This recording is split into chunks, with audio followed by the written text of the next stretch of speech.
So on the one hand, we've got the paramagnetic rim lesion, otherwise known as PEARL, which is known to be an in vivo biomarker of chronic active lesions. Chronic active lesions are increasingly recognized to be really important as a substrate of compartmentalized inflammation, so inflammation within the central nervous system, which in turn is recognized as being an important substrate of progression in MS.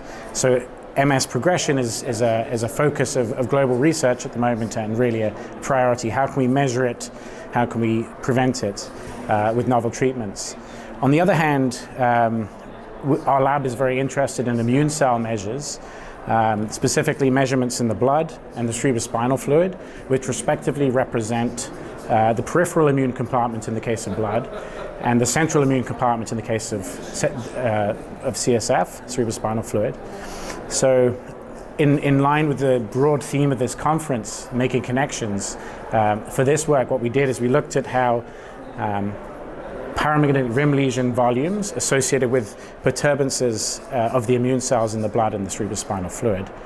And this is, I think it's really important to have done so because at the moment we know that these paramagnetic rim lesions and their presence is associated with worse outcomes, but we don't really understand the biology underlying that at the level of the immune cells.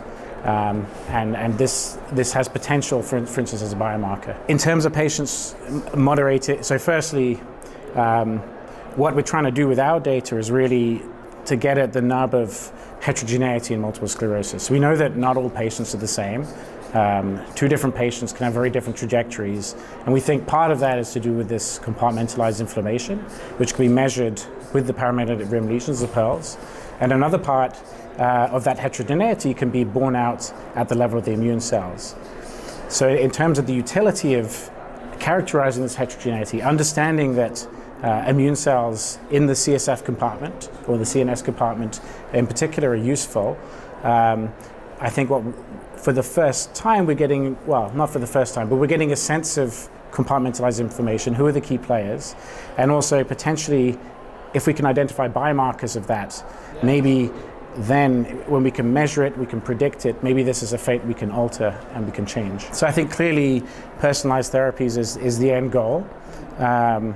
And really, I think what this work starts to get at is the project I want to do next. So we're recruiting patients at the time of their first MRI lesion, the first new gut enhancing lesion, and seeing if this kind of immune cell profiling, which we've shown in our data today, is in fact prognostic or not of future trajectories, whether one lesion does or does not evolve into a paramagnetic rim lesion. So if we can identify a prognostic immune cell phenotype in the blood and or in the cerebrospinal fluid, potentially this is a modifiable biology. If we think PEARLs are bad, can we prevent a new contrast enhancing lesion potentially becoming a paramagnetic rim lesion in the future? So I think there is biomarker potential and therefore therapeutic potential as well. And also, just to say, all of our drugs in MS at the moment work at the level of moderating peripheral immune cell responses. So I think we're looking in the right place. But if we're directly measuring the immune cell perpetrators and the immune cell good guys that are there to dampen down inflammation, I think that's the beginnings of what might be a personalized biomarker. For instance, can we find an immune cell signature which we can then specifically target on the basis of an abnormality at the level of a B cell or a T cell? So yes, I think this is going towards personalized therapeutics. We're not there yet. This is just the beginning.